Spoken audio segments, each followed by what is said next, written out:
Hello, global gardeners. Let's get your gardening week and my gardening week started. So nice to have everybody here. Bonjour, Jean-Pierre. Shout out to another fellow gardener having the Love and Peace channel. It's beautiful here in Colorado. We actually finally have some hot temperatures, and it's nice to see in the garden with Eli and Kate on this channel today. Want to encourage you to check out the latest video from In the Garden with Eli and Kate. It's about pruning peppers. And many of us are growing peppers, and the whole idea of pruning peppers is scary for a lot of people. Eli does a great job to show that it doesn't need to be scary, and I even learn things watching their channel. It's one reason why I love their channels, because the information is so great. We have Heidi back with us today after her travels. So nice to have you here, Heidi. We missed you. And of course, our other wonderful moderator, Jay. So it's going to be a fantastic day. I've been talking in recent weeks about the firsts that happen in your garden. The first time you see that hummingbird, that's always exciting for me. The first fruit that you harvest, all of those firsts are important, I think, because it's an opportunity to take a second to just enjoy what you're doing in the garden. But today I want to encourage you to take it to another level and actually start observing what's happening in your garden more, specifically with those firsts, those things that are happening for the first time in your garden, and take a moment and figure out why that's happening.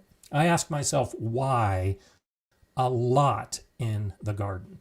I think that's one of the most important questions you can ask yourself in the garden as you're venturing on your journey and trying to figure out this whole gardening thing.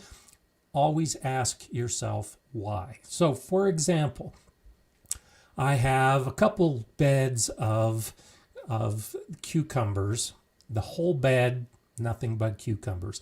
In one of the beds, I probably have close to 50 seeds that I put in, and most of them germinated. So I have a lot of cucumber plants in that bed. And when you look at a bed like that, especially a bed where you're growing a lot of the same type of plant, there's always going to be a first seedling that emerges from the ground. And this is what we're talking about today. Why was that seedling the first? And I've learned in my garden, specifically as I'm putting plants in these different beds, I can guess pretty effectively at which plants are going to germinate first, because some beds get more sun than others. Some of my beds get sun, but then the shade starts to hit a portion of that bed in the afternoon. And so if you take the idea of asking yourself why and looking for the first things that happen in your garden, you can begin to understand how plants grow and how your garden specifically can support the plants that are growing in different areas. My buddy Scott Head is the one that many of you know came up with the idea for the single seed challenge. And the idea is that you take a seed, you plant it, it germinates, it grows, and you're able to focus on that plant. And as that plant grows, you learn about germination, and you learn about taking care of plants, and you learn about pruning, and you learn about harvesting, and you learn about plants dying, because you have focused on a single plant's life. Well, now take that throughout your garden and look at a specific moment in time. The first time that a seedling germinates, or the first time that an insect shows up that you've been trying to attract. So I'm a huge advocate of attracting the beneficial insects to the garden. Ladybugs, ladybirds are a great example of a wonderful insect. So if you're trying to attract those insects, when do you see the first one? And where do you see the first one? And then ask yourself, why is that insect finally in my garden? And so invariably, every year, the first ladybug I see is on a dandelion plant. So that's a big reason why I allow dandelions to grow throughout my garden, because I know that they're attracting the ladybugs, and I want the ladybugs to come to the garden. So with the dandelions in place, I can expect that I'm going to have ladybugs showing up. So I see Jay's right on top of things. There's a link to Scott Ed's single seed challenge, and it's definitely something I think you all should consider. And so especially with the single seed challenge, if you are focusing on a particular plant, start making note of the first true leaves and when that happens, and the first time you notice the blossoms, and the first time you notice the fruit set. It's when you put all those pieces together and you recognize that there are other factors that you may or may not have control over in the life of a plant that can give you a better sense of well-being and a better understanding of how the plants grow. I put some cucumber seeds in a bed, not cucumber, I put some zucchini seeds in a different bed about a month ago now. And the soil was cold, the temperature was cold, and those seeds just weren't germinating. Normally, when I put the zucchini seeds in, a seedling pops up in 3 or 4 days. But after a week, there was still nothing popping up. And I gave it 10 days and nothing was growing. So I thought, it's cold, maybe there was a problem with those seeds. And I put in more seeds, not at the exact location, just in case, but close to the original spot. In about 4 days, that second group of seeds was germinating. But which ones came up first? It was actually a seed that I had put in 10 days earlier that was the first to germinate. And so there's, I think, much to be learned from that. Why would one seed take 12 days to germinate? Another seed takes 4 days to germinate in the same bed with the same sun. It comes down to the soil temperature. You know, I monitor the soil temperature throughout my garden. The seeds need specific temperatures to kickstart their growth and for them to start becoming seedlings. Well, once the soil temperature reached the point that the seed needed, the ones that were already in the ground for 10 or 12 days were primed. They were more ready to be the first plants to grow. That second set of zucchini seeds I put in, well, they were being put into conditions that were already right. So they just needed a normal time for the moisture to develop in the seed and then for it to sprout. So by observing what was really happening in that one bed with a different series of seeds, it just substantiated my understanding of how important the soil temperature really is. Shandy's Garden is saying, first time I've ever had a jack-o'-lantern vine growing in my space. I sure hope at least 2 blossoms give me pumpkins. And so we've talked in recent weeks about pumpkins and squashes, and I do hope you get at least 2 blossoms. That's one of those firsts that I encourage you to look at. We've been talking about the male flowers and the female flowers, and so you can tell a lot about the plant and how much stress it's receiving as a result of the weather in particular by whether the male flowers are showing up first, which normally they do, or whether the female flowers show up first. So a plant that's really stressed, that's getting a lot of windy conditions, hot conditions, the soil's too dry, chances are it's going to start sending out more female flowers than the male flowers. And so by observing those kind of things that are happening in your garden, you could get a clue as to how healthy your plants are and what kind of weather factors are really influencing your plants. Our plants talk to us. They may not communicate in the language we're used to, but if you make these observations and you start looking at what the plant is telling you first in the different stages of its life, then you can get a really good feel for how the soil is, how the weather is, how your preparation is, and how you take care of the plant as it continues to grow. So those are some thoughts. We'll continue talking about that as we progress. And of course, I want to answer your questions. Karen in Garden for All Seasons saying, first time potato grower, love my Purple Majesty results.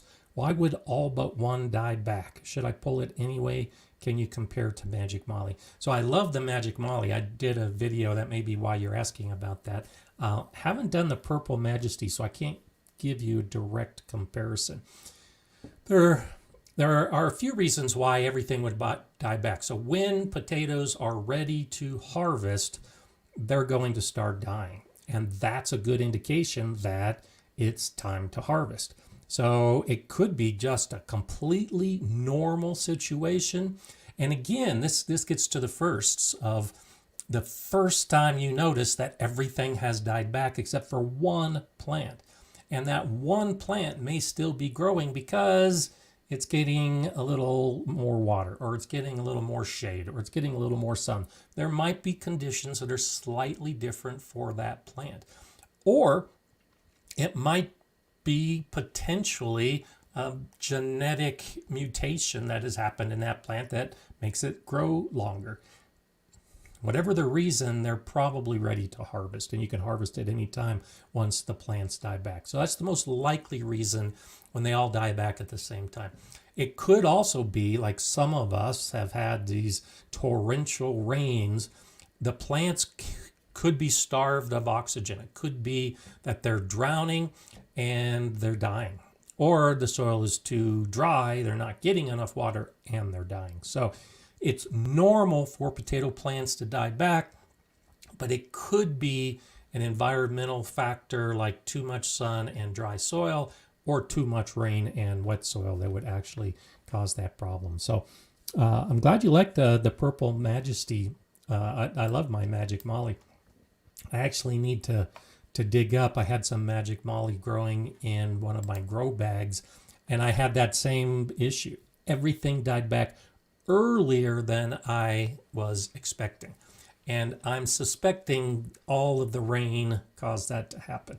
So I'm hesitant. I don't want to see the bad news when I dig up all of those potatoes, because I'm afraid that the plants died because of all of that rain. So I am hesitant. I need to get to it and not be too afraid of what the results are. But that's one of those things that by observing those kind of things and why they're happening, it could make a difference in how you take care of your potatoes. I'm thinking next year, if I grow potatoes in containers, and if we get the dry or the wet conditions, all that rain again, if I find that the potatoes just didn't do as well as I expected, next year I'm going to have to protect all those plants from all of that rain.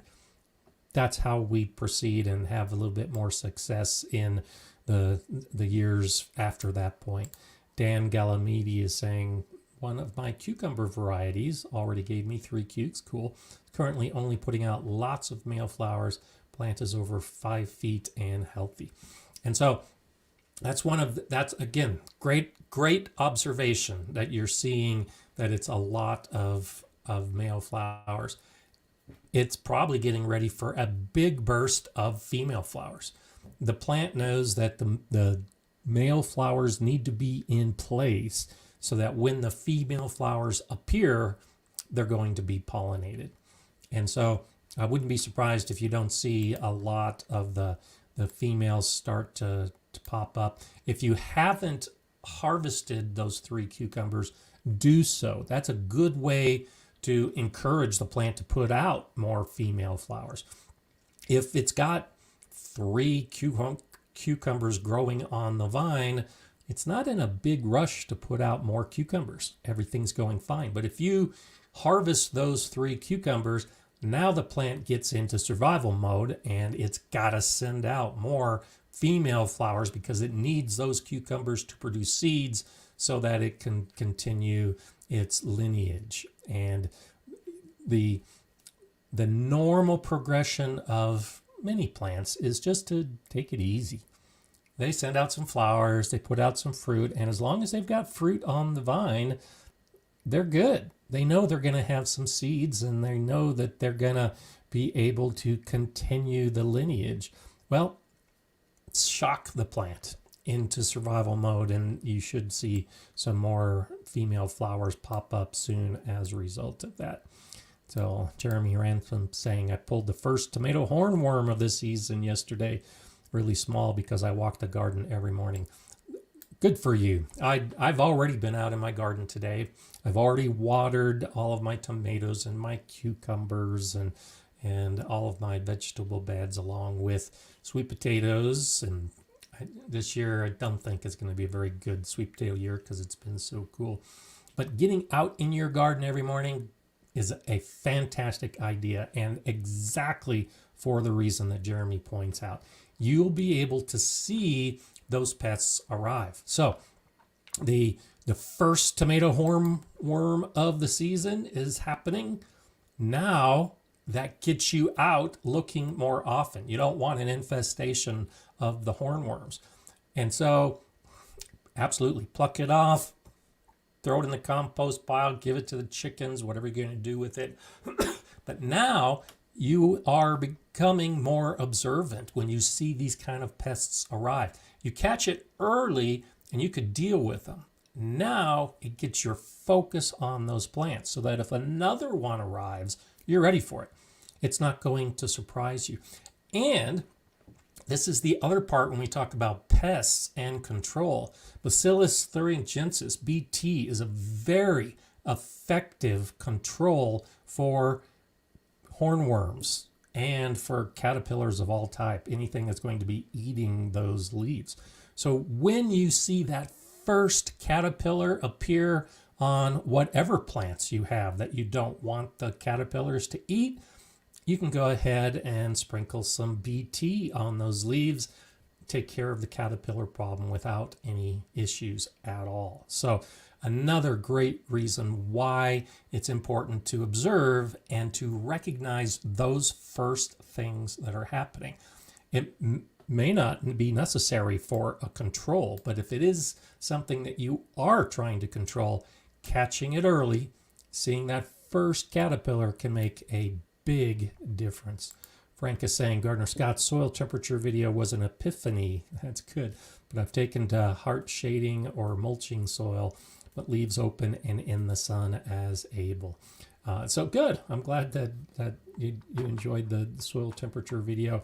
And shading, pruning, all those issues really become important once you recognize that the soil temperature is important. But different plants react to those temperatures in different ways. And so you can definitely take the precautions or the preparation to make those things work out better than you would have expected.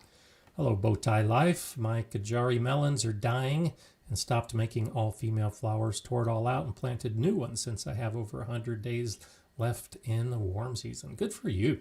Yeah, that's another great thing. I talked about that a few weeks ago about if you've got time left and you start seeing problems, go ahead and start over again. And especially if you've got time for the melons or the cucumbers or whatever it is you're growing, it's common for most of us as gardeners to let a problem continue to develop because we hope we can fix it and we're hoping the plant will overcome those issues. But if you see something that just isn't correcting itself and you've got enough time in the season, good for you to make that decision. You can pull out those plants, throw them in the compost pile so they still have benefit, and then start over again. And learn from what happened before, and then expect that you're going to have a successful harvest before the season is over. So fantastic for you. Shandy's Garden's first time growing bush cucumbers. I don't like how compact, crowded they are, and it doesn't seem like they're getting enough ventilation. Blossoms are dropping, but it might be because of heat. Normal. Yes. Anytime the temperature starts rising above 90 degrees Fahrenheit, which is 32 Celsius, it's normal for blossoms to drop. It's normal for the pollination to not happen because it just gets too hot. And so many of us are experiencing those hot temperatures. If you are, that's probably a normal response from the plant to those high temperatures. And so throwing up shade, throwing up some kind of cover to try to reduce the temperatures, shade out the plant a little bit, can make a big difference. And that's one of those things when it all gets down to the observation of recognizing that things aren't happening the way they're supposed to. And so you got to take that corrective action. Dan saying, speaking of firsts, I'll be getting my first Swiss chard and sorrel seeds delivered today. Wonderful. I'm in New Jersey. Is it too early or hot to sow outdoors for a fall harvest? Not really. In fact, Swiss chard and beets are cousins. They're closely related. And I'm planning on Wednesday. My granddaughters are coming over and we're going to put in some beet seeds. And I may or may not put in chard seeds. I kind of decided I wasn't growing chard this year. And so our temperatures are right now, today, forecast to be 90 degrees Fahrenheit, 32 degrees Celsius. But I know, at least in my area, that once we get to about the middle of August, the temperatures are really going to start dropping dramatically. This is the hottest time of year in my garden. And so with the temperatures decreasing, I'm going to go ahead and start my fall garden this week. The second week of July is typically when I start thinking about that. And so if you have that same type of drop off in temperatures, then it might be something for you to consider. Worst case, like we were just talking about, if you start some seeds and it's too hot and they shrivel up and die, so you wait a week or two and then put more seeds in and get your fall garden started. So it depends on your weather and your trends. But in my area, because I've got such a short season and I can expect the first frost to appear in September, this is the time of year that works right for me. So I hope that helps, Dan. You can do it. I would suggest do it, keep track of it, and if it doesn't work perfectly, now you know for next year that you might need to adjust by a day or two. Amy Griffith saying, first time growing Jimmy Nardello peppers with large peppers for 2 months, but they're still green. We've had hot, sunny weather, so I'm not sure why they're not turning red. There are a lot of factors involved with the fruit on peppers turning color, and the genetics are part of it. It's also the weather, the sun, the heat, all those play into it. So I would just have some patience. They'll probably start changing any minute now. This is another one of those firsts that I wanted to point out. This is my first year growing the Jimmy Nardello peppers too. The first fruit I have on my pepper plants is a Jimmy Nardello. And so I'm closely tracking those plants because if they give me fruit first, earlier than the other plants in my short season, and everybody says how wonderful they are, this could become a new pepper plant that I am growing on a regular basis.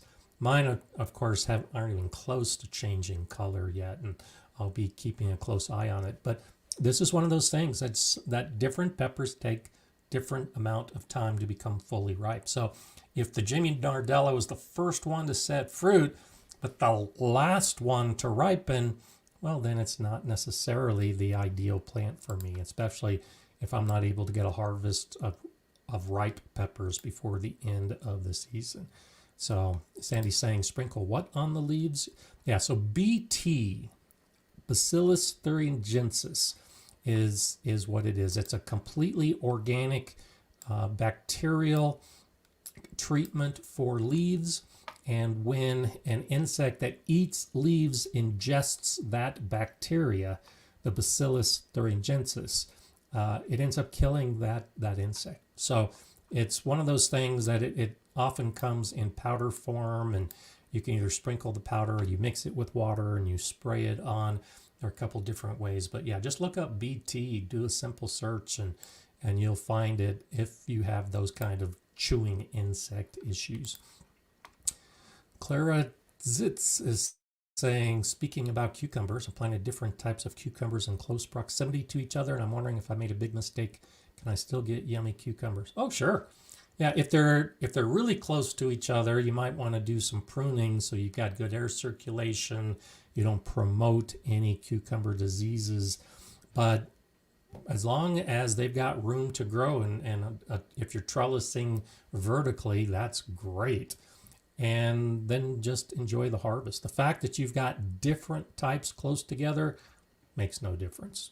It's not going to affect the flavor of any of the cucumbers because you have a different cucumber growing nearby. If you save the seeds, then it could be an issue next year because there might be some hybrid seeds that are what you're planting. But as far as the cucumber growing this year and its flavor being influenced by a different type of cucumber, it doesn't work that way. The cucumber has its genetics as part of the way it's growing and in setting the flowers, then setting the fruit, and the flavor is directly connected to the genetics of that particular plant.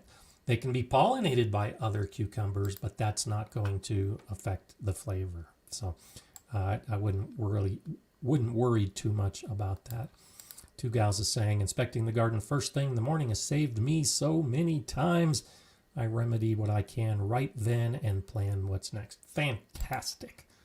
That is exactly what I'm recommending, and I think it's a wonderful thing for you to do. So good for you. Thanks for sharing that, because that is one of those things that too many of us get in the, especially new gardeners, get into the schedule mode where we only go out to the garden to turn the sprinkler on, or we plan weeding once a week, or whatever the task happens to be. Yeah, getting out there every day, be it morning or evening, whenever you've got time, but every day to be able to see what's happening in your garden, you can definitely solve problems before they become an issue. Laura is saying, I had some pepper plants that had just not bounced back from the hail, and a tomato that just has been struggling big time. I decided to pull them and direct sow some of my fall seed. Good for you. That's a tough decision to make. It really is. And so that's good. That's hard to do, but hopefully now you'll have a wonderful fall crop because you made that decision early. So it's hard to do, but that is impressive. Hi, Brian. Very buggy year due to 54 inches of snow this past winter. Mostly good bugs, but a lot of bad bugs too. And so I haven't noticed a lot of insects, and I think part of that is because I've got all the variety, and so I've got the grasses, and I've got the flowers, and I've got the weeds, and I've got all my normal plants. And so my garden is really starting to come into a balance with the good bugs taking care of the bad bugs. But mosquitoes, with all the rain we've been having, I've noticed an increase in mosquitoes this year. And normally, this part of Colorado, we don't get much in the way of mosquitoes in summer, which is fantastic, except for this year. So those are the kind of things to observe. And so with the increase in mosquitoes, I've been taking a closer look around my garden to see where I might be promoting the growth of new mosquitoes. And so in my water fountain, I'm regularly looking at it. Last year, the fountain I had, I actually saw some mosquito larvae in the water, and I got some BT. They make the Bacillus thuringiensis for all kinds of different insect pests. So I actually got some floating discs to put in that water feature to deal with all of those young mosquitoes, because I recognize that I was part of the problem. I haven't seen that this year, so they're coming in from someplace else. But I am keeping an eye out to make sure that I'm not promoting the growth of the mosquitoes. Hi, Prairie Patriot. Thank you for doing these live streams. You're so welcome. I've learned so much from you. Any thoughts on milky spore for Japanese beetle control? We're inundated in our central Illinois garden. And so, you know, this gets to, so I don't have a Japanese beetle problem in this part of Colorado. And I know trapping is a very effective way, but milky spore, it falls into the same basic idea of using the BT. If you can take an organic control to a pest that is just so hard to get rid of, I would say do multiple things. I would say milky spore, which seems to have some effect, traps, which definitely have some effect, and if you know other gardeners or go to a garden center and ask the question, they may have other recommendations for how to deal with Japanese beetles, because they definitely can be a problem.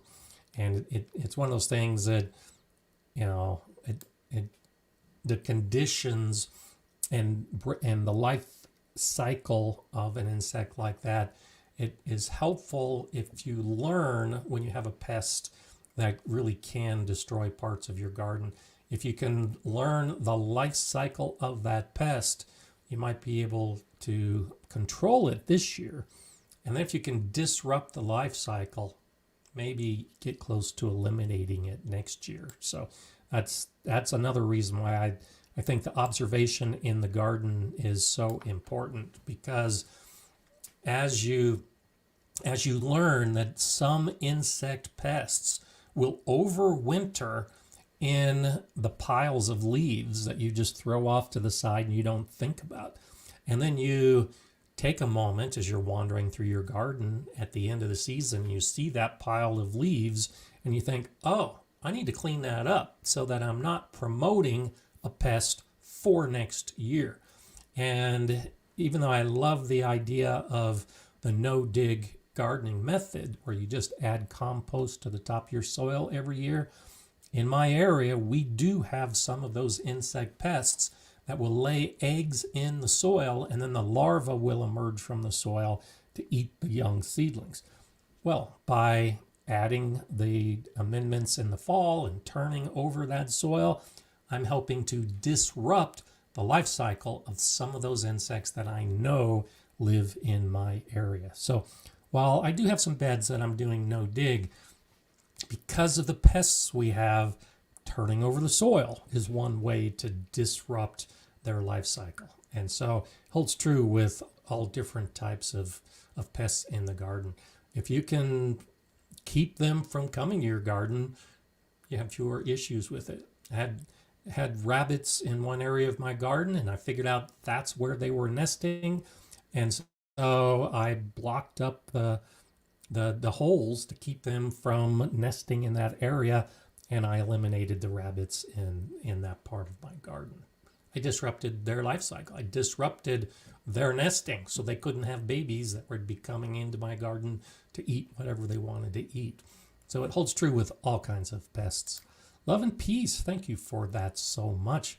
I hope you're enjoying our wonderful weather. There's some heat on the way, but of course it's going to cool down. This is the roller coaster that we have here in Colorado. So today I mentioned it's supposed to be 90 degrees Fahrenheit, 32 degrees Celsius for a high. In my area, it's actually warmer in Colorado Springs.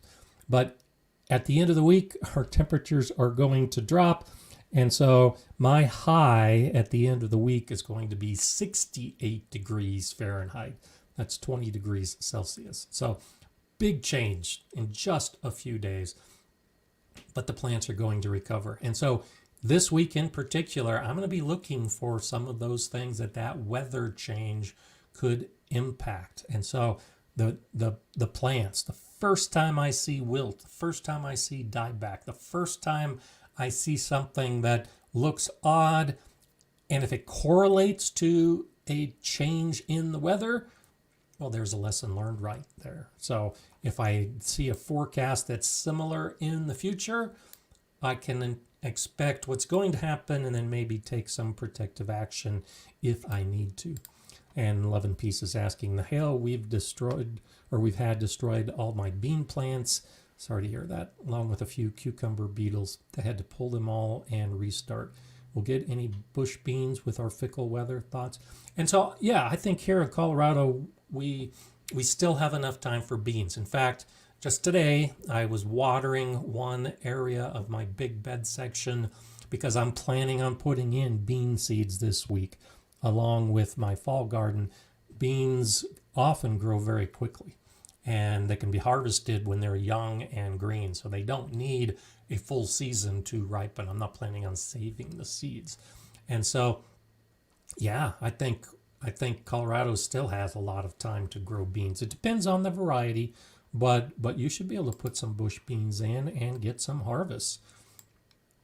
I'm planning on that and expecting it to happen. And so it's also one of those things that, and it comes from the experience and what I've been able to grow in years past. And beans are one of those things that can be planted at numerous times over the course of a season to give you continual crops until the weather changes too much. Hi, Isabel. Isabel, thank you so much for that donation. I'm at the hospital for my heart, but would not miss you for the world. Oh, well, I'm so sorry to hear that. I mean, it's great that you're joining us today, but I hope you're going to recover well, and I'm glad you can join us for this little bit of time. I hope we can send you some positive energy so we can get you out of the hospital, and I hope all of your heart issues will be resolved. So thank you so much for being here today. But let's all of us send that positive energy to Isabel so that she can get out of the hospital and get back to the gardening and then be part of our conversation next week. So thank you so much. So sorry to hear that, but I hope you improve quickly. That's not one of those things, especially during the garden season for many of us, when we have those things that take us away from the garden. So sorry to hear that.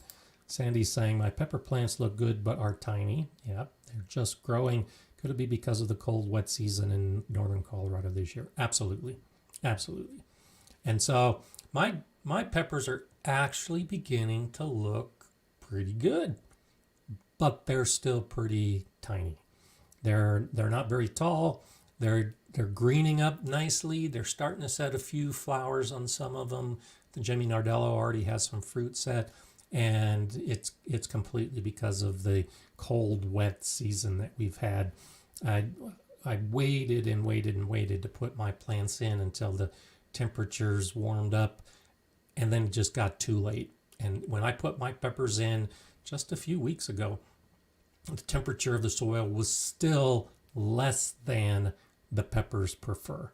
So it's just now, here in the middle of July, that the conditions are suitable for peppers. So you should see new growth start to set. You should see them start to get a little bit bigger. But that is one of those things. If the conditions aren't right, it may not kill the plant, but the plant's not going to grow as you expect. My tomatoes are really taking off this week.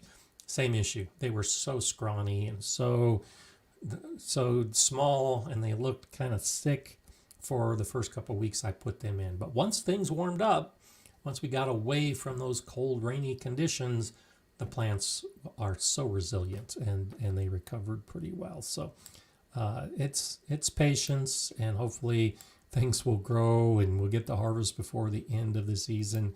I know there's a lot of people right now that are dealing with excessive heat, and it's the same kind of thing where too hot has the same kind of effect on plants. They'll stop growing. They shut down when it gets too hot. And so definitely think about shade if it's one of those things that you're dealing with, those excessive heat days. Shade your plants, and it will make a difference. Your plants will definitely benefit from that. So in the garden with Eli and Kate, looks like They just left a few minutes ago, so nice to have you here today. Fab day to you too. Fucad saying, how do I stop tall flowers from toppling or snapping? Do I use flower cages supports, or I just plant more plants crowded together so they can lean on each other? I do both. I actually use both methods regularly. So I like to grow plants, more plants than might typically be grown, closer together than might typically be grown, so that they can support each other. I do that with my pepper plants. I let the pepper plants support each other, and it works pretty well. But then I also have some of those tall flowers that can't be grown so close together, and I've got the flower cages. You can find what I have is not necessarily a cage around the whole plant, but it's like a grid that sits about, you can adjust the height, but I have mine about 5 or 6 inches above the ground. And as the plant grows, it grows up through one of those squares in the grid, and that helps support the plant at about the 5 or 6 inch level. It depends on how high your flowers are. So yeah, definitely options. You can also do some tying using twine, where you might wrap a whole group of flowers or maybe some individual strategic support flowers and tie them off to a fence or a tree or wherever you have your flowers growing. Use some twine to help support some of those plants, almost like you would be trellising a cucumber or tomato, as I show in my videos. I use twine to trellis my vining plants up.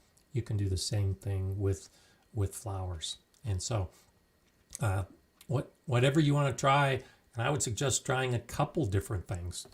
The crowding together is one way for plants to support each other. Tying off with twine is another way to do it. Having the little metal supports that you put in the ground is another way to do it. So definitely consider those as viable options. And don't worry about it, because a lot of those supports, those metal supports you put in, you can find they're already painted green. So you don't even see that you have one of those supports in place. They're hidden once the plants start growing. And it definitely makes a difference in keeping them from toppling over, because none of us like a toppled flower when we're trying to grow something effectively and then suddenly it falls down to the ground. That's not enjoyable. So definitely think about supporting it when you can, and it might make a big difference as you move forward.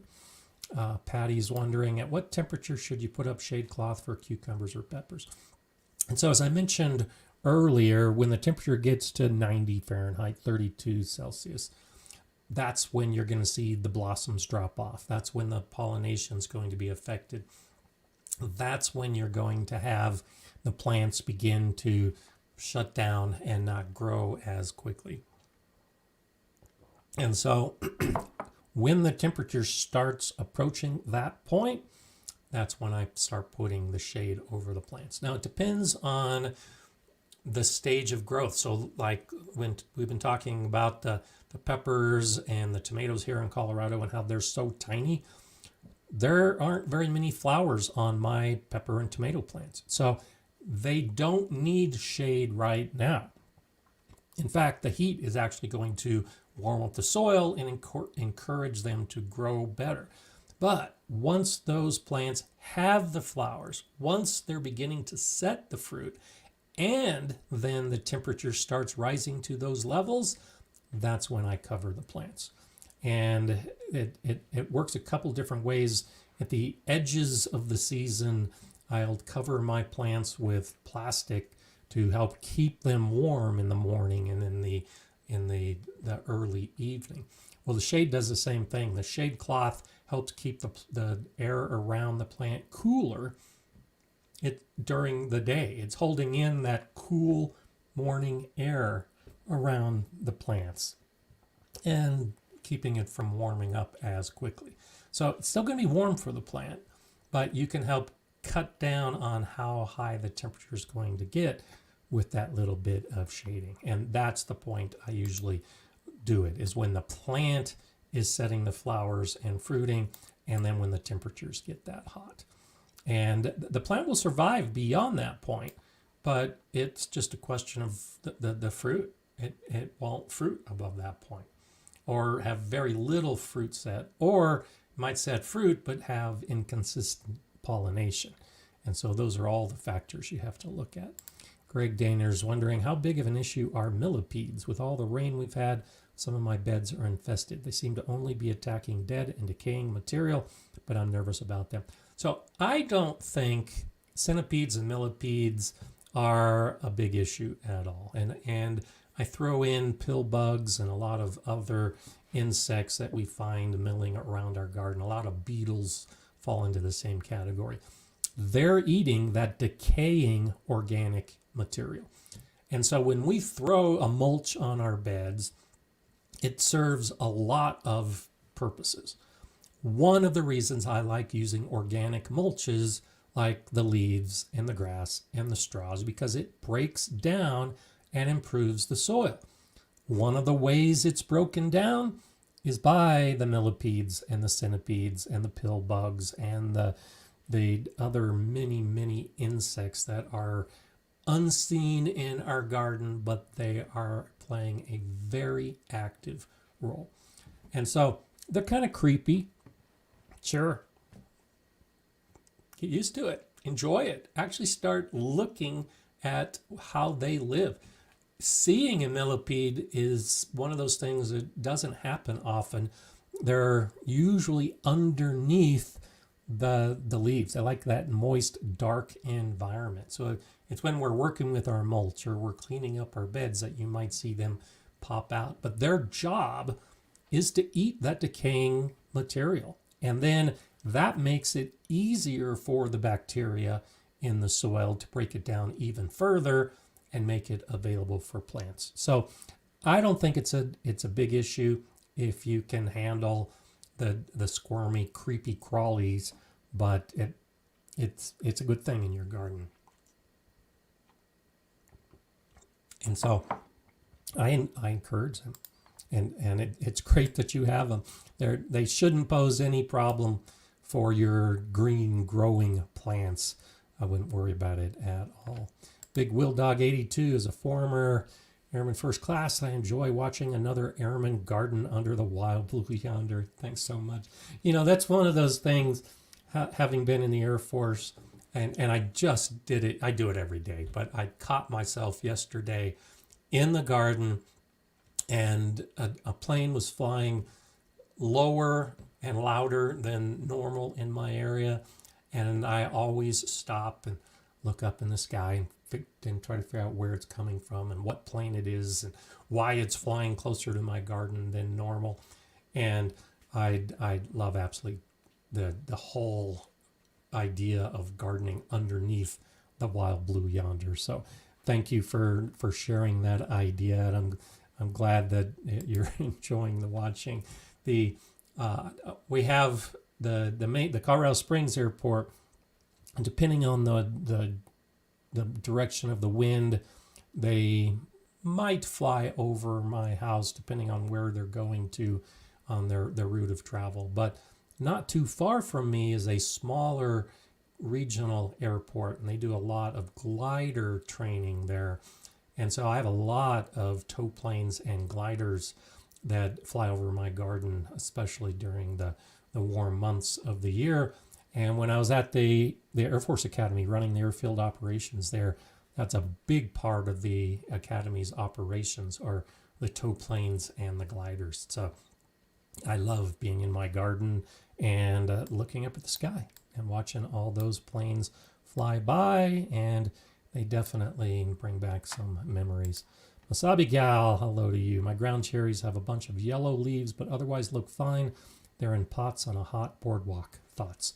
Probably normal. If they're the lower leaves close to the ground, that's how the plant responds, especially in hot conditions and especially when the plant is stressed. It's putting all of its energy into the new growth and to supporting the young growth. And so those older leaves that have already done their job, the photosynthesis is beginning to cease in those leaves, they're going to turn yellow and they'll fall off. Now you can hasten the process and go ahead and prune them off, but chances are it's normal. Most plants follow that pattern where the lower leaves are going to turn yellow, especially on a hot boardwalk. So this is, again, the idea of observation. If you have noticed that it's more than you've seen in the past, and especially if it's hotter than you've seen in the past, then you might consider moving them to a spot that's not as hot, that's not getting the reflective heat, because a lot of the lower leaves are going to be impacted by the reflection of the heat off of the boardwalk, and moving it to an area that's not as hot, or maybe putting a rug underneath those pots can make all the difference in the world. So put all that together as to why those conditions are causing the leaves, and heat is definitely a factor. But if the rest of the plant is looking fine and new green growth is popping up, it's a normal reaction for the plant without too much issue. Sherry's wondering, growing my first Romas, and it said its first flowers and 1 or 2 babies. Cool. What would be a good food for a potted tomato? So they actually make tomato fertilizers, and they tend to be higher in phosphorus and potassium and lower in nitrogen.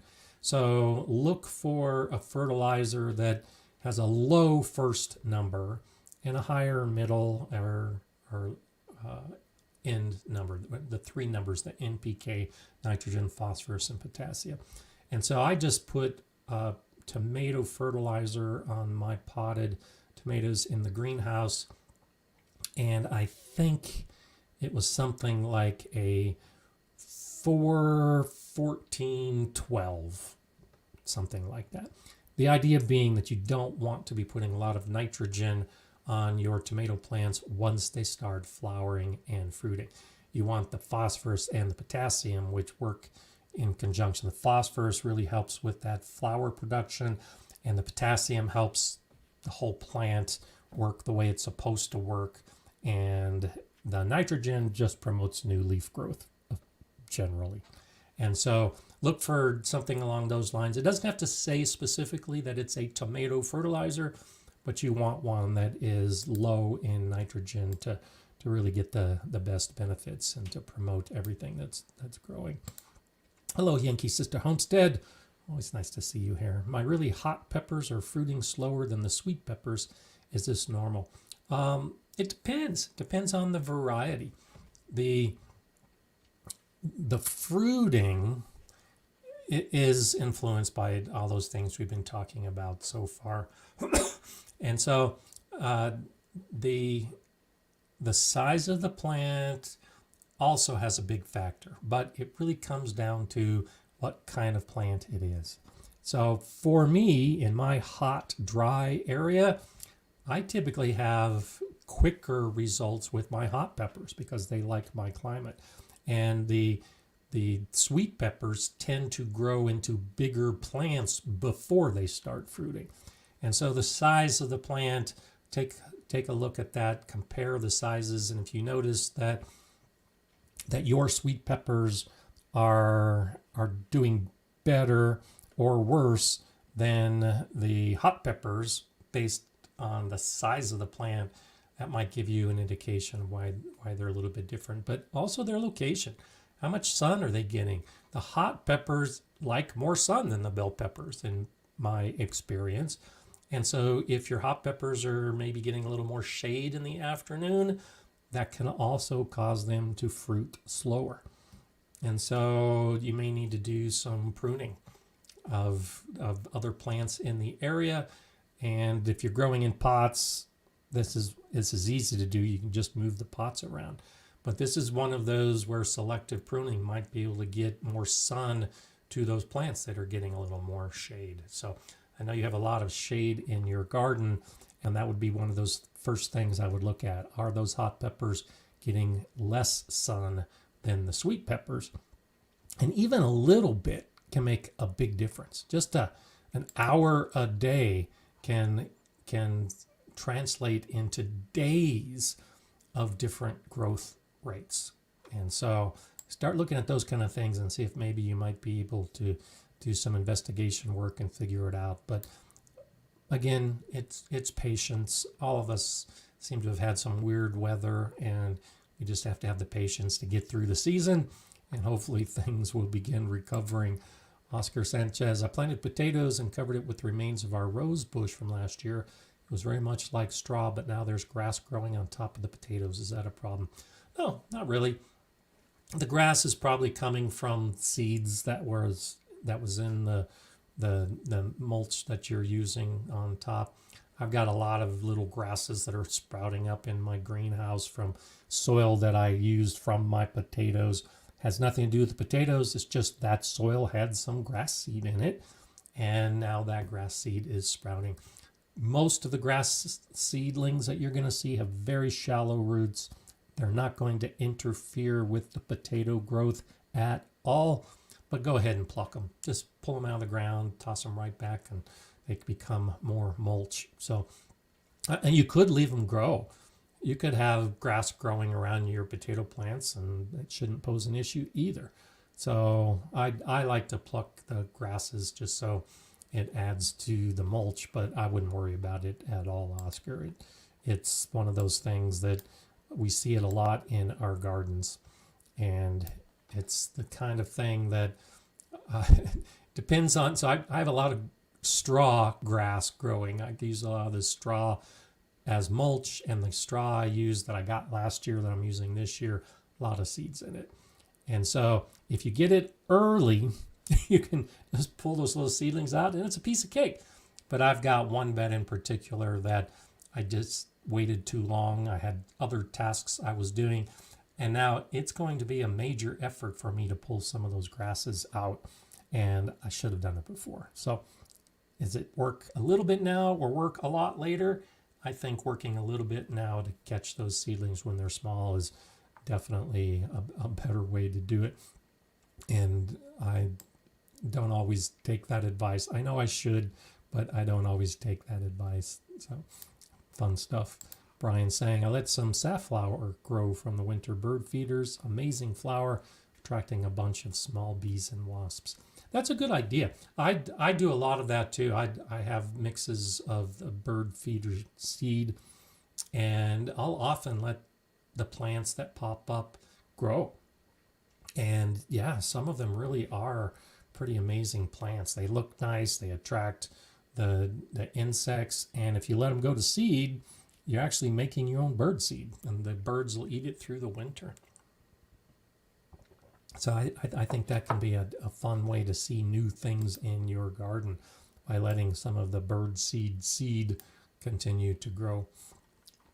And so Greg's wondering, I also use the 90 as a threshold, but what if the high is 90, but most of the day is in the 80s? If you see a forecast for a high of 90, do you just go right out to the shade cloth? So that's a good question. So much of it is the time of day. And so most of the pollination we're going to see in our garden is happening in the morning. And it's cool and the insects are active, and it's cooler than that 90 degrees Fahrenheit, and you're going to get the pollination. And if the temperature is just touching on 90, it's really not going to pose an issue. It's when it is sustained temperatures above that threshold that I start taking action to bring the temperature down. So like today, even if my tomatoes were flowering and fruiting, this is the only day this week that it's forecast to be this high in my garden. And so I wouldn't take action for a single day. But last year and the year before, we had days of temperatures that were going to be above 90, above 32 Celsius. That's when I get out and take action. It's when you have one day that's 90 and the next day it's 92 and the next day it's 95.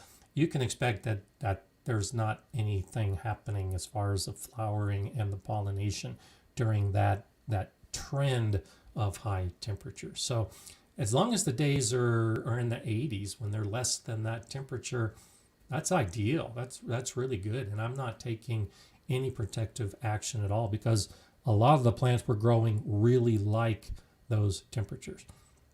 Unless you're growing cool season plants that don't like the heat, and then you need to shade them to try to keep them cooler. But for most of our summer growing plants, that's actually ideal conditions. And many of my plants, I think one of the reasons my plants are doing so well right now is because we've had a week at least where we've had the temperatures that have been ranging between 80 and 85, about 26 to 29 Celsius. That's an ideal range for most plants. And it's been sustained for the last week of those temperatures. And the plants are showing that that's when they're happiest. So one day here or there that pops up to that threshold, I'm not that worried at all about it. And I think it's one of those things that we could go ahead and just sit back and let the soil warm. And that's kind of the approach that I'm taking, is those few really hot days, I want my soil warmer, because it's just taken so long for it to warm up. So not much of an issue at all. Hey Rick, how are you doing? Wondering about the PKR numbers, 1010 for, okay, NPK. It might be a little bit different for where you are, but 1010.4. But when you see the fourth number, 1010.44, and so some companies, so the nitrogen, the phosphorus, and the potassium, those first three numbers are what most fertilizer companies are using, and it's pretty standard throughout the industry around the world. And those are the macronutrients that all plants need. What some companies are beginning to do is to recognize that there are other macronutrients. And so calcium is the one I think that's getting the most attention right now. But you'll also see magnesium and sulfur listed. So it's just becoming a practice for different companies to start throwing in those extra numbers.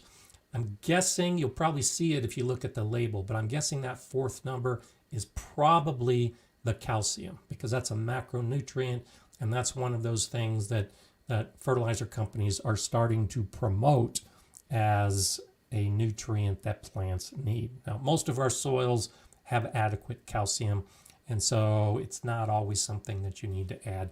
But look at the back of the box or the bag, and it should list the ingredients, and so you'll see that it will say nitrogen, and it'll tell you what kind of nitrogen it is, urea or a nitrate, and it'll say 10%, and then it'll tell you what the phosphorus is and what the source of the phosphorus, and that'll say 10%. And then it'll get to potassium, it might say it's potash or wherever the source is for potassium, and that'll be 4%. And then look at what's next on that list, and it might be some type of calcium related material, and it would be 4%. So that's probably what it is, but the best way is to see what's on the back.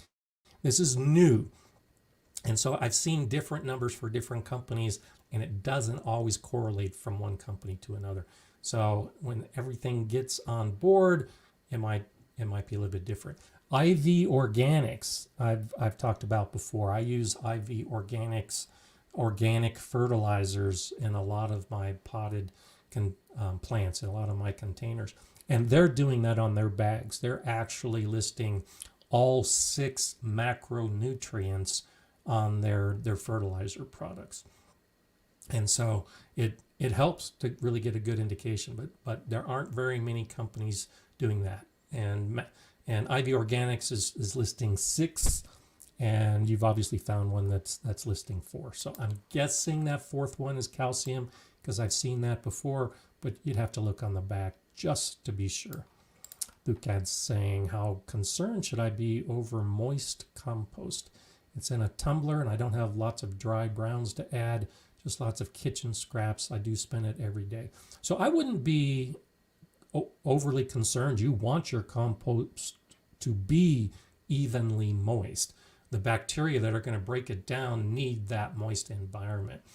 Do try to get as big a volume as possible and then stop adding to it. Every time you add something to it, so if you're adding to it every day, you're actually limiting the decomposition. You're keeping it cool. You're limiting the bacteria that are going to be growing. You want the mesophilic bacteria and the thermophilic bacteria to then kick in, and that's what's going to really break it down and make it into usable compost. So keep it moist. And even when you stop adding materials to your compost roller or tumbler, then take note of the moistness, because you may need to add water. Right now, when you're adding fresh ingredients every day, that's probably helping to keep it moist. When you stop doing that, when you've got the whole container filled and it can start breaking down without all of those limitations of the new material, you may need to add water because you need to keep it moist for it to continue breaking down. So let's go ahead and talk about our background today while I'm thinking about it. This comes from Celeste Kawilek, and such a beautiful, beautiful garden space. And a few things I want to point out. So thank you, Celeste, for sharing this with us today. But you can see all the wonderful things that are happening. And I look and see all the work involved in putting together this beautiful garden space. So all of the raised beds look to be wooden raised beds, and they're a little aged. Looks like they've been there a while. Beautiful beds, not real tall, but enough to hold a good soil for all the plants to grow. But look at the pathway between all of the beds, and think about how much time it took to lay those paver bricks down. It's beautiful, just a beautiful space. But it shows what you can do when you take your time. I'm planning on doing that with some areas of my garden, and of course you'll see those in videos in the future. But I haven't done it yet because it takes a lot of work, and I just haven't had that time to devote to that action yet. So I'm always impressed when I see the pathways like this. It really cleans up a garden. It adds a really nice traditional kind of cottage garden feel. So I really love that. And then of course you can see the cattle panel arches, and you can see a green stock hidden behind some plants. And of course, when I see the pictures, I always try to point out the sitting area. I think having a sitting area in the middle of your garden, it's just so good for your mental and physical health. After you're working, you can just go sit and enjoy the early evening. And so you can see the sitting area towards the back of the garden.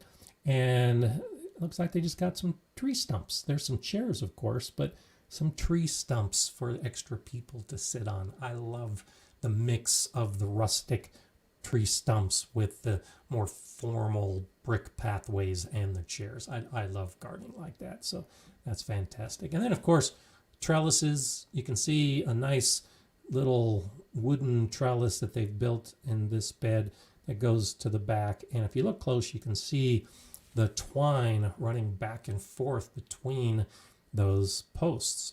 And the Florida weave can be a really effective way to trellis all kinds of different plants, from beans to tomatoes, and you need that support. So having that vertical and horizontal support in the beds is wonderful. And then of course the garden shed in the background is always nice to see. So a lot of good things. All the flowers, looks like there's chamomile right up here in front. I hope you're making some delicious chamomile tea and then sitting and enjoying that tea in the middle of your garden with that sitting space. So some good elements of garden design here, and I like to point out those things because I think all of us can add different elements to our gardens at different times to match how we garden and how we want to use the garden. And a lot of times it's more than just putting seeds in and taking care of those plants. Sometimes it's just sitting and relaxing and enjoying that chamomile tea from what we grew in the garden. So thanks so much for sharing that, Celeste. I think it's fantastic to see all the green and to see a beautiful garden growing. And so send me your photos to gardenerscott@gardenerscott.com and let me know that I have your permission to use them. Send me a landscape and the full file size. I continue to get some photos that are beautiful photos, but if it's a small photo size, when I put it into this software, sometimes it comes across as blurry and pixelated. And so I've got some photos that I would like to share, but they just don't work well as a background when we do these live streams. So try to have as high a quality photo as you can, and I'll add it to the queue. And I'm always looking for new background pictures because there's something we can learn from everybody's garden. And that's why I like to show them in the background so that we can all learn from what other people are doing. So always fun to see stuff like this. And my garden is beginning to look like this, and I'm beginning to spend more time just sitting out in my garden. I'll talk about that in the video that's coming up here soon. So crazy about carbs. Should you shade tomato plants to protect the flowers as well? Yeah, so that's when I talk about putting shade cloth and protecting the plants, that's the idea. It's for those flowers that we want to either produce seeds if we're saving the seeds, or produce a fruit if we are trying to harvest the fruit, like with tomatoes. And so those flowers need to be pollinated, and the high temperatures are going to affect that pollination. And so that's the idea, is that we cover them with some type of shade. I use shade cloth over hoops. So like this background you see here with this cattle panel hoop, those are the kind of things I use in my garden. A high hoop over my tomatoes, and then I cover that with shade cloth to help protect the flowers so that they can be pollinated, and then that young fruit. Because you also get, sometimes the flower will pollinate and then it gets so hot that the fruit will actually drop off when it's still a baby, and we don't want that to happen either. So the shading can make a big difference. And it just makes a few degrees difference. So if you live in an area where it's getting above 100 degrees, more like 38 Celsius, then a little bit of shade is probably not going to make a big difference. It'll help, and you might get some pollination in the morning, and then the plant is shading that fruit, and it might make it through. But when you get the really, really hot conditions, that's why gardeners are not growing their vegetable gardens in Arizona right now, because the temperatures are just so extreme that the plants just really don't do well to produce the flowers and the fruit. And so you have to put all those factors together to try to decide what is and what isn't actually going to work the way that you're hoping they're going to work. And you can affect the weather with just a little bit of shade. So it's work. It is that extra effort that you have to take. But if you only have a few days, we're talking about trends, if you only have a few days where the temperatures are going to get that hot, and that's kind of the way it is in my part of Colorado, it's this time of year for just a week or two when it gets that hot. And so it's really only that week or two that I look at shading my plants to protect them, to allow them to get past that heat wave and then get into the comfortable conditions that they really like. And so Rick is saying different types of shade cloth, 60, 80, 90% as an example. Yeah, I tend to use, because I'm only dealing with temperatures that are just slightly above, most of my shade cloth is 30% to 40%. So it's blocking out either 30% or 40% of the sun. If it's going to be a trending condition with a lot of hot days, then yeah, you might want to consider a 70% shade or 80% shade to really cut down on the sun's rays, and it can make a difference. I think I added some shade cloth. I'll show this in a video in a few weeks. Added some shade cloth to my greenhouse, and I'm pretty sure it's a 30% that I put in the greenhouse, and it's working pretty well. But if it wasn't working, then I would consider going to a 40% or 50%.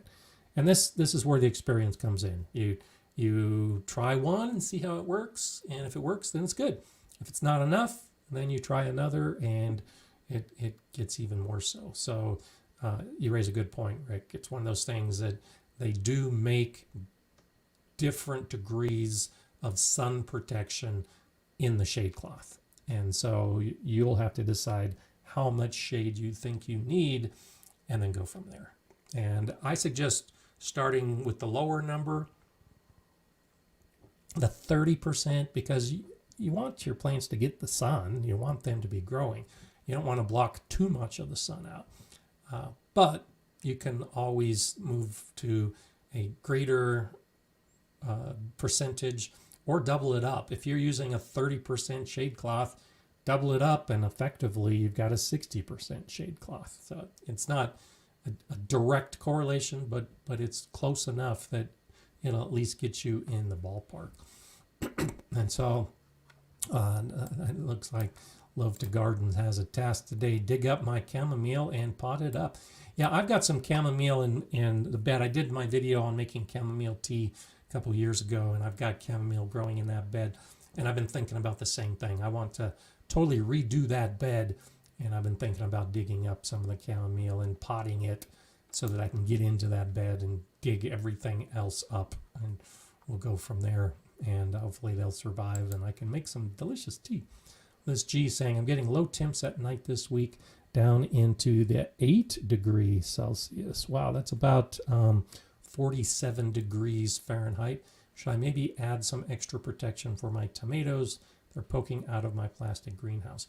And so, again, we look at trends. So I don't worry too much about my tomatoes until the temperatures drop below 10 C, 50 degrees Fahrenheit, for a sustained period of time. So if it's just for a day or two as the season progresses, I don't worry too much about it. But when the nighttime temperatures are regularly below that threshold, that's when I start throwing protection on them. And in that case, the protection is the plastic to hold in the heat.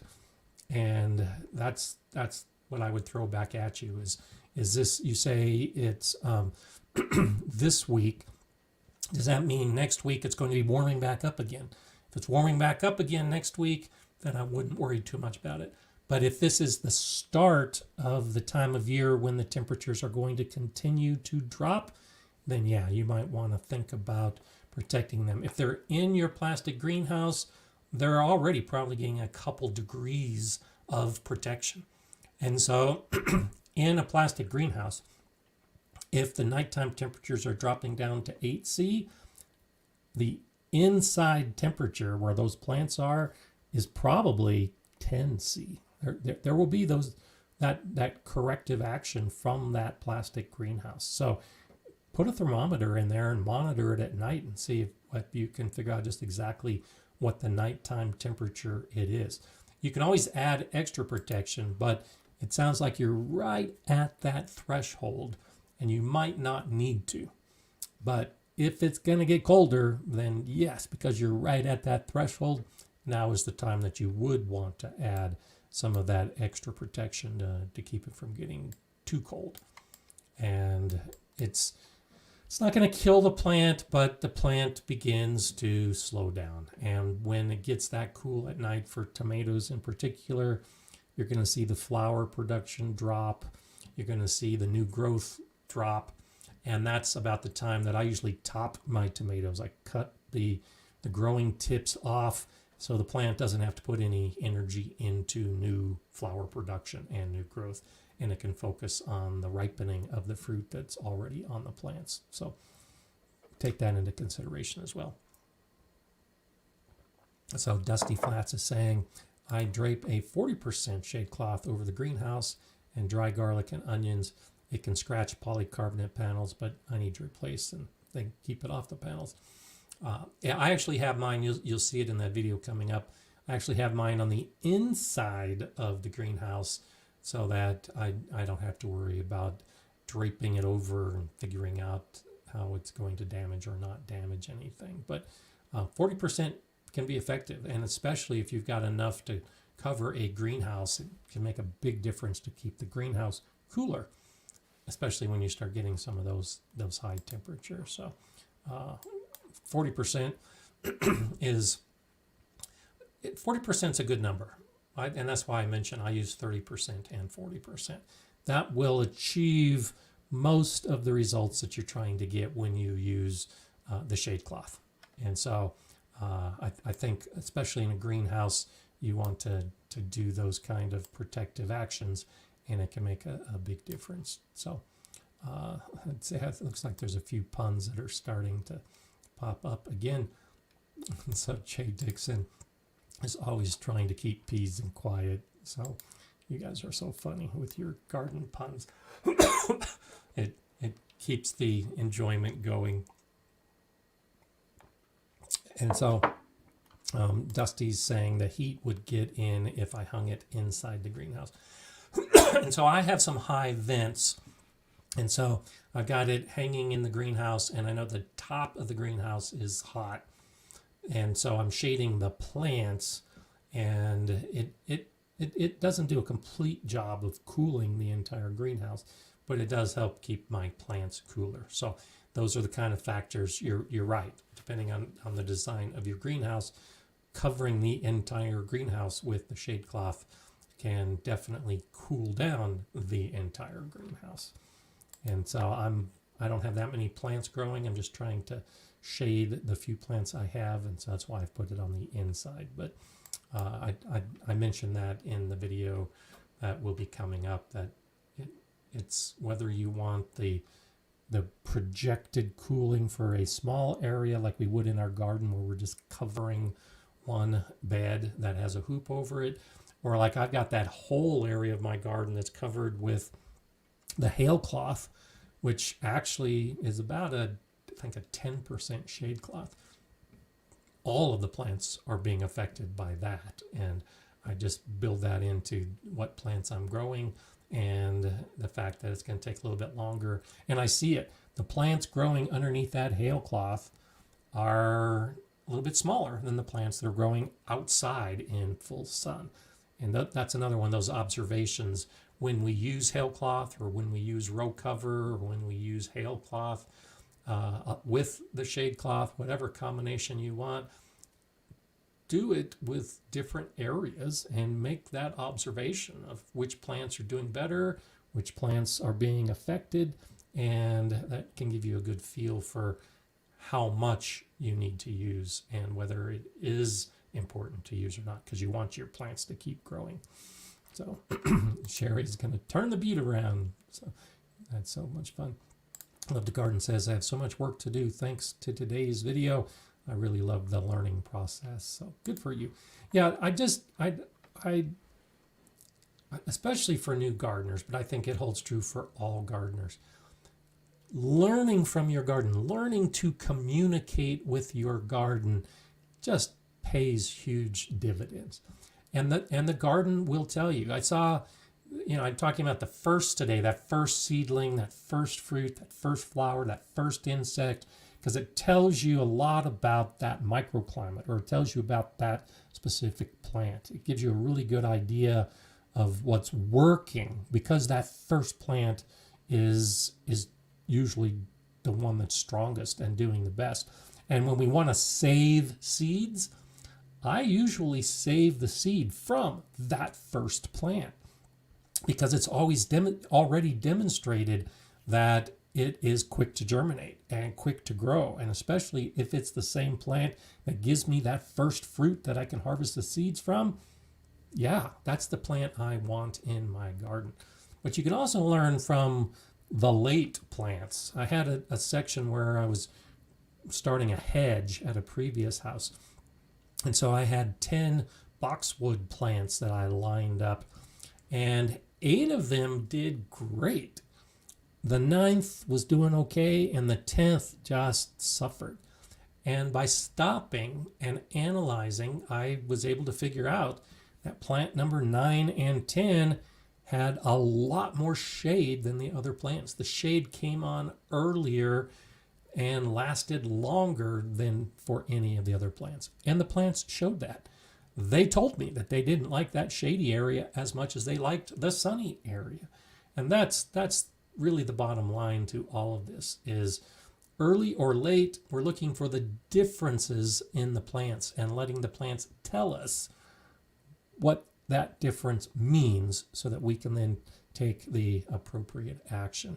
And so I had a fun little moment. I like to spend time in my garden, of course, in the morning and water and see what's happening. And I spend time reviewing videos and I spend time on Facebook. And so Carla had posted some photos this morning in the Gardener Scott community Facebook page of a gnome eye view of the garden, like a garden gnome sitting really close to the ground. And what would the view of your garden look like from just a few inches above the ground? We're used to viewing it from however tall we are as we walk through the garden. We're always looking at our garden from above. But how does your garden look from below? And yeah, it's kind of a humorous idea if you approach it from how a gnome would think of your garden. But you can also use that as that education piece as well. We think of everything happening from the top down because that's how we're observing our garden. But take some time to observe your garden from a very low level. The rabbits have been running around my front yard because Mull's not there. And I've noticed that there are some of my bushes that they'll hang out under in these hot conditions. They're not eating the plant. They're just looking for shade. And so think of it from a rabbit's perspective as it's looking through your garden to actually shelter from the sun or make a nest or eat your plants. How enticing does your garden look from 6 inches above the ground, from a rabbit's eye view or a gnome's eye view?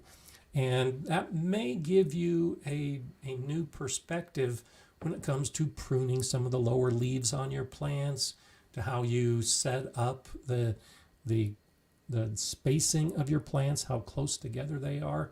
And it also might give you a new perspective when you choose the plants that you want to grow, thinking about the sun and the shade and the fact that those lower 6 inches of the garden beds are almost always shaded by all the plants that are growing above. So you might actually be able to grow some shade-loving plants at the base of all of those other tall plants. So looking for different perspectives in our garden really can be enlightening.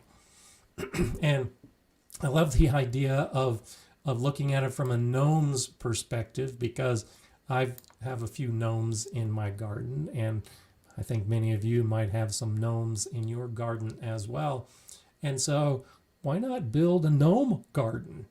Take into account the size of the plants and what it might look like from that low to the ground perspective, and have some fun with it and actually build a gnome garden. For years, I've been planning a fairy garden for my granddaughters and just haven't got to it yet. But it's the same idea, choosing plants and setting up the spacing as though you had all those little mythological, fantastical creatures that were actually living in your garden. And maybe you can have some fun with that and actually design a small space for those creatures. They might show up. You never know. Thank you, Sister Homestead. Thank you so much. Gardener Scott's the best. Have a blessed week, everyone. Thank you so much for that. And I hope you have a blessed week too. This is one of those things where it's the time of year for many of us where, yes, it's excessively hot. Yes, some of the weather patterns are crazy extreme, but it's still such a wonderful time to get outside into the garden when things are actively growing, when things are green after so long when they weren't green for some of us. So I'm definitely going out to the garden right away. And I hope you get out in your garden right away. And I hope you have a fantastic gardening week ahead. Of course, I'm going to be back next week at the same time, same channel, and we'll be talking more gardening. That should be no surprise. I do hope to see you then. I'm Gardener Scott. Enjoy gardening.